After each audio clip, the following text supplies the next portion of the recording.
Seorang remaja Palestina kehilangan mata dan kaki akibat perang Israel-Hamas. Sekelompok sukarelawan Badan Amal mengevakuasi gadis muda itu dan anak-anak lainnya dari Gaza untuk mendapatkan perawatan medis di Amerika Serikat.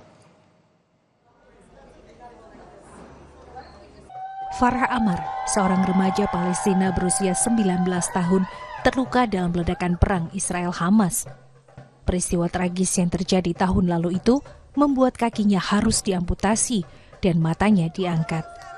Farah juga mengalami cedera parah pada tangannya. Sekelompok sukarelawan Heal Palestine yang berbasis di Amerika Serikat menyediakan bantuan medis untuk anak-anak Palestina korban perang.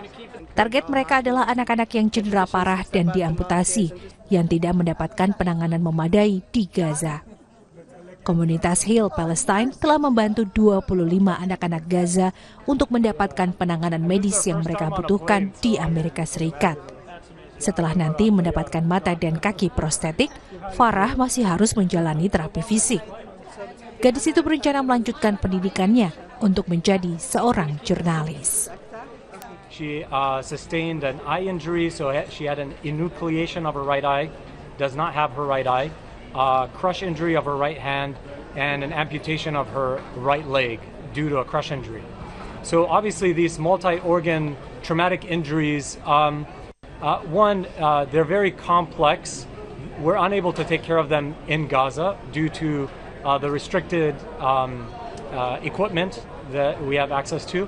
And also, we really want to make sure that folks like Farah get the best care possible and have the best chance at a bright future ahead. Perang Israel-Hamas yang berlangsung sejak Oktober 2023 telah menewaskan sedikitnya 44.000 warga Palestina. Lebih dari setengahnya adalah anak-anak dan perempuan. Perang telah menghancurkan sebagian besar wilayah pantai Gaza. Perserikatan Bangsa-Bangsa memperkirakan 90% penduduk Gaza telah mengungsi. Seorang pria pengendara motor di Kota Bekasi, Jawa Barat jadi korban teror penyiraman air keras. Kami akan hadirkan berita lengkapnya usai jeda. Tetaplah bersama kami.